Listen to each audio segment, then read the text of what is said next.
So have you guys seen the trailer for the new Christian movie, Uncommon, starring mega superstar Eric Estrada? Because Eric Estrada is the incredible level of talent that Christian movies are able to pull in these days. Well, anyway, it's about a group of high school kids that want to start a high school club to celebrate Jesus and shit, but they can't because the evil-ass school's full of evil-ass science teachers who won't let them start their Christian club, and they can't find a member of the faculty that'll back them. You know, because everybody's so against Christians. Must be because there's so few of you. Anyway, the crazy part is, this is actually a true story. This actually happened. I mean, not to Christians. Of course not. This would never happen to Christians. Christians have student groups all over the country with no problem whatsoever. No, this happened to a group of atheist students who want to start a secular club because in the Bible Belt where they live, they're feeling marginalized and ostracized, and they want to start a little group for themselves so they can feel included. So brother and sister team Kalia and Ben Wilson went to the superintendent and simply asked, can we start a secular club? A place of our own where we can fit in and invite our friends and, have a good time, just like the Christians are doing. And unsurprising to any of us that were sandbagged and marginalized, they basically told, no, you guys should join one of the other groups that already exist because your secular group just wouldn't fit in around here. That's the whole fucking point, man. They want a place where they can fit in. Basically, this guy told them that they can't have a club where they fit in because they don't fit in. That's the kind of brilliant circular logic Christians like to throw upon you. But these brave kids would not back down. They stood up for themselves. They reached out to the Secular Student Alliance and they asked for help. The Secular Student Alliance is an awesome group that stands up for kids like this. And the SSA sent a letter to the superintendent that said, fuck no, you cannot do this. You cannot violate these kids' freedom of religion. You cannot break the law just because you don't like their group. You have Christian groups at this school already. You cannot exclude them just because they're not Christians like you. So the superintendent gets this letter from the Secular Student Alliance and just ignores the shit out of it.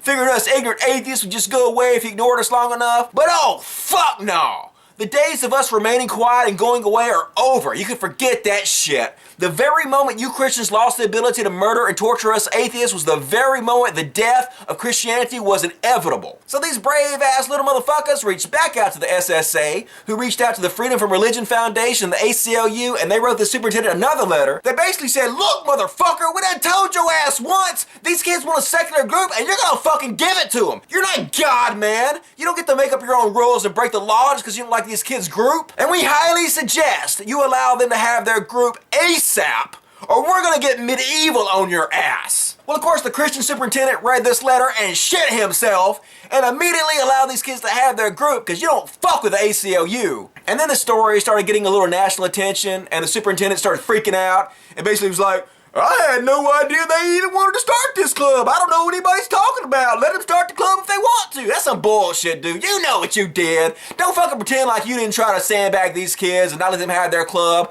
No one's buying your bullshit. Your dumbass thought that you could sandbag them and they go away. They stood up to you and you had to cave. That's what happened. Just own that shit. So now, thanks to these brave kids standing up for themselves, they're able to start this secular club at their high school, and I really want to send out my kudos to these kids. Kalia, who's a little cutie, and Ben, great job, guys. I hope you're an inspiration to all the kids around the country. We need groups like this all over the country. We need these springing up everywhere. And if your school's going against you, if they don't let you, reach out for help because you will have it. We will not let them violate your rights. You will have support. This is a very heroic thing to do. And I want to encourage every one of you kids that are in high school can hear me right now. Every single one of you should be either starting one of these clubs or involved in one of these clubs. It's exactly what we need in this country. We need more heroes like this, and that hero could be you. Yes, you might take flack from other students. Yes, you might take flack from the teachers. But heroes have always taken flack for standing up for themselves. If it was easy to be a hero, everybody could do it. This is just the beginning. We're going to change history. In my opinion, these atheists and secular students are part of the most important generation in history.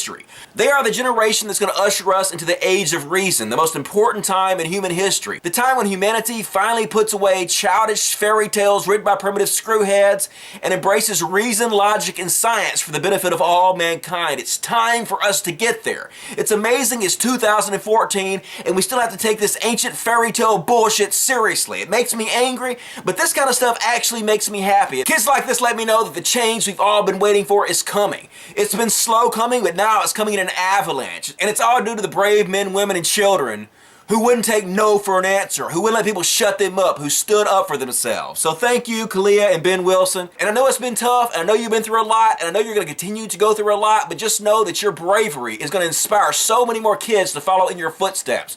Your bravery is going to change our society for the better, and no matter what happens to you, no matter what shit you take, you should be damn proud of yourself, because I am damn proud of you. If there was a God, and there's not, you guys will be doing the Lord's work, and you should be proud of yourselves. And in closing, I just want to thank my friend TJ, the Amazing Atheist, for giving me a guest spot on this show. It's an honor to be talking to you guys. I love you guys so much. I love this atheist community. It means so much to me to be a part of it. And if you guys dig what I do and would like to see more of my work, you can click this link right here, bing, and go to my channel, the Cult of Dusty. Generally, I do atheist comedy, so hopefully you guys will come check me out. Look forward to seeing you there, and as always, till next time, I wish all you guys nothing but love and logic. Thanks, guys.